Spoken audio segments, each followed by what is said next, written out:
Hello systems, singlets, and everything in between. Welcome to the video. My name is Galen and welcome to my alters or headmates draw themselves. Now if you clicked on this video, you may have seen other versions of this video done by other systems. But if you haven't, let me get some definitions out of the way. We are a system. A system is a collective of different people inhabiting one body, and an alter or headmate is one of those people in that body. The headspace or inner world is a bit of a complicated definition. It's a visualization of how memories are stored, processed, and how headmates may communicate with each other. It's also just how life exists for the people who reside there sometimes. Sometimes people will live in the headspace more than the body itself. It's sort of like a dream world you can inhabit when you're awake or asleep. Today I had a few of my headmates draw a picture of themselves, how they look in the headspace. And I put the recordings together in this compilation. We used Procreate on our iPad for all the art. I will warn you, some speed paints were so fast I actually had to slow down the clip so I had enough time to talk. Some are fast, some are slow. Now, this video isn't quite meant to be very informative on systems. There will be some information on plurals and systems, but not in its entirety. It's just meant to be a fun look at how we see ourselves. Now with that all out of the way, why don't we get started? So the first speed paint we have today is mine, which is Galen's. I'm the 5th host of the Gentle Wonders system as far as records tell. The host is the one who is in the body the most out of all the headmates. That doesn't necessarily mean they run the system entirely, it just means they front the most. That's it. So a bit about myself. I'm an artist and I do a lot of creative hobbies. I can knit, crochet, weave friendship bracelets, sculpt, plenty of things. I also play video games sometimes. My top favorite game is Balan Wonderworld for sure. I'm very attached to that game, even if it's so unpopular, and we have a few fictives from that game too. They're lovely. You'll even see a couple drawings from the fictives here. I'm a fairy with shiny blue butterfly wings on the front and back. I also have little bug antennae too sometimes. I think they're very cute. I have short wavy brown hair, very pale skin, and blue eyes. I love my blue eyes. They're one of my favorite parts of myself. I can also grow mushrooms from most parts of my body thanks to a mycelium that runs inside my central nervous system. Our system doctors have done a lot of studying on my inner world biology.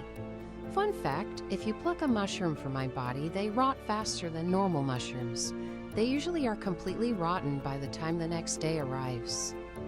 I don't really hang out in the headspace much compared to my other headmates. I'm stuck in the front most of the time. I have a bit of trouble seeing into the inner world as clearly as my other headmates do. That's just how it is as the host sometimes. The previous hosts of the system reside somewhere in the headspace, but I don't know where that is most of the time. I should hang out with them in the inner world for sure. As for how I did the drawing, I didn't use my usual method for this one. I started shading in black and white to get my values down before the color.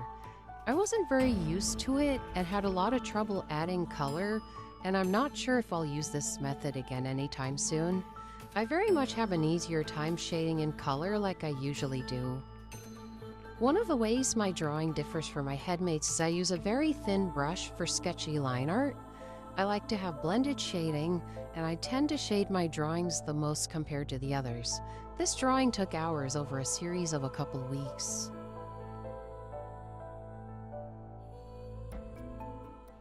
So the next headmate art we have up is Balan. Balan is a fictive of Balan from Balan Wonderworld. Now you may think, what is a fictive? A fictive is a headmate based off a fictional character, which can happen for a variety of reasons. There's no one reason a headmate or alter can form. So yes, Balan is a fictive. They're a lovely person and we're very close. We're probably the closest couple of people within the system. Balan takes up a very soothing role in the system. As well as the co-host, they try to keep the peace and stuff, but will totally stand their ground if something is hurting me especially. You don't want to make Balan angry. They're scary when they're angry. Trust me. Now, you may notice that Balan doesn't look entirely like they do in the game. Depending on the fictive, they may or may not be almost entirely like their source. I've met many fictives, and most of the ones I know separate from their source at least a little bit in some way, shape, or form. Sometimes they change how they look, sometimes they change their names, and in Balan's case, they may differ in gender and sexuality entirely. Don't judge a fictive for not being like their source. They more often than not do differ from their sources at least a little bit, and that's okay. Balan is a maestro in both species and occupation. Balan loves to dance with me in the headspace when we listen to music in the car. They also really want to get back to composing music, but our brain isn't very music-oriented or knows a lot about composing music, so Balan is very limited to what the body knows about writing music. Balan also likes to cook for our headmates, but mostly they're confined to cooking for me and their family. Balan is really cool, and I'm really happy they joined me on this project. Now about Balan, they don't do visual art very often, and aren't very confident in their drawing skills. I think they did a wonderful job in my own personal opinion. Their style has very clean line art and lovely flat colors. And also, an interesting choice, they didn't use guidelines for any part of the drawing. They just went right for it. Kay is up next, and Kay is a bit of a special case. Kay is a recovering persecutor. Before I go on, I want everyone to know that Kay looked over the script and gave the A-OK to what I'm about to say going forward. A persecutor is a headmate who holds massive amounts of trauma, shame, and/or negative feelings and emotions like that, and acts on them towards other system members or the body, but can also act outwardly as well. I won't say anything Kay did, but that's all in the past now. Though Kay doesn't act on their feelings towards other headmates anymore. They've changed a lot in the past couple of years. Kay has put in so much work in recovering and getting along with other headmates, and I genuinely proudly call him one of my best friends these days. Kay as a person is very quiet these days. It tends to walk on eggshells a little bit because his previous actions as a persecutor got it in a lot of trouble. They don't want trouble these days, so he tends to lurk a bit in the background. But he's a lot more gentle as well with people these days and tries to help people when they're having a problem. If he has any good things to say about their situation he might find helpful, he'll say it. And I think he does a good job. I think Kay is pretty cool in my honest opinion. Kay has helped the system in ways only they can. And the system is a lot better because of the things Kay did after starting to recover. We're trying to figure out what kind of entity Kay is. He's not human, far from it.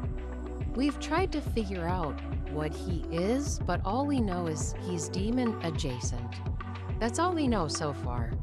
We're trying to figure it out, but we've hit some roadblocks. Kay really wants to know what he is, and I really hope we can figure it out someday. Kay has been on the hunt for a hobby to call its own, and now he has a favorite hobby that the other headmates enjoy too. He's a bartender. He makes mocktails based on who you are and your personality and what kind of ingredients you like. Although it's all in the headspace, unfortunately. Kay has made a drink for me before and it was very lovely, and I want to make it outside the headspace someday. Kay doesn't draw much, but says they had fun drawing this. Kay uses a much more sketchy style than everyone else, and uses a lot of scribbly shading. Not quite cross-hatching, but more like scribble in the shading and use an eraser to make it less harsh. It's really cool, I like its style a lot, and I hope I can see him draw more sometime. The next headmate we have up is Haven. Now what can I say about Haven? Haven is very special to me as a headmate because when the previous hosts first found the system, it was Haven's voice they heard first. Wasn't fun at the time since it was during a breakdown, but now I find it very interesting. Haven is a headmate based on an original character the previous hosts made, which me and my partner system call OC Tivs. Technically a fictive, but not based on a major property. Haven is our gatekeeper, and we use gatekeeper as a term a lot differently than other systems do. In terms of gatekeeper, Haven takes it in a more literal sense. There are portals and gates within the system, and Haven keeps guard of those. We use them for getting around the headspace, and sometimes new headmates come out of them, and Haven does a great job keeping guard. Haven is a human as can be. They have a robot arm, a robot eye, and I think a robot leg too, but I'm not quite sure. All of which they invented themselves and maintain on their own. I'm telling you, Haven is extremely smart. They're really cool, and I really respect the amount of work they can do. All of their robotic limbs and things come with their own advantages, but if I were to go into detail, we'd be here all day. Maybe they can talk about it themselves sometime. Haven as a person is really fun to hang around. They're rather hot-headed and easy to piss off, but they're also really funny and silly when they want to be. They're a scientist and used to be a doctor, but retired from medical care to focus completely on robotics, mechanics, and engineering within the headspace. They're wicked smart and an amazing inventor. If there's a mechanical problem within the headspace, Haven will always fix it. Haven is so cool, and I love having them around, even if they tend to start shit sometimes. Haven, out of all the other headmates, does art as well on regular occasions, mostly in the headspace, and has a much more angular style than I do. They also use cel shading, while I use more blended shading. I really like Haven's style, and it's fun to watch them draw. Now, the last one was originally going to be another headmate, but there was a mix-up of the files, so Lance volunteered to do a quick self-portrait for the video. Thank you, Lance. Now, Lance is another Balan Wonderworld fictive. Lance was the main antagonist of the game, but he's very friendly here. Now, we won't get into Lance's role in his source. That doesn't matter here. This is about the headmate Lance. Lance is a wonderful friend. He's very kind and sweet usually. He will take up a soothing role at times and comfort you if you're sad. He is fun to talk to as well. He's usually pretty quiet and talks in a softer, calm voice. He's usually found wandering around the void these days, enjoying a lot of quiet time to himself. The void is a place in the headspace that it's literally just a black void, not much else. There is one thing in there, but it's just one of Haven's gates. But back to Lance. He is not only a good friend, but very protective of the system, just like Balan is. He doesn't take shit from anyone. He's a maestro, just like Balan is, according to the system doctors. The change in form doesn't change that aspect of himself. Just like Balan, he is a lover of music, but I don't really see him dancing very much. I was co-conscious with Lance, helping out with the drawing if he needed it. Co-consciousness is when more than one person is inhabiting the body.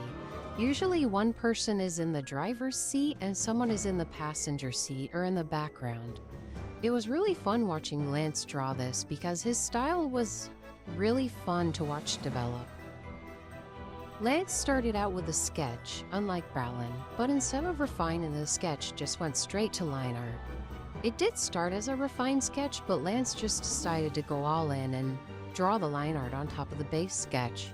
He uses very colorful line art and kept the shading the same color as the line art on a multiply layer, and the highlights was a pink on a color dodge layer.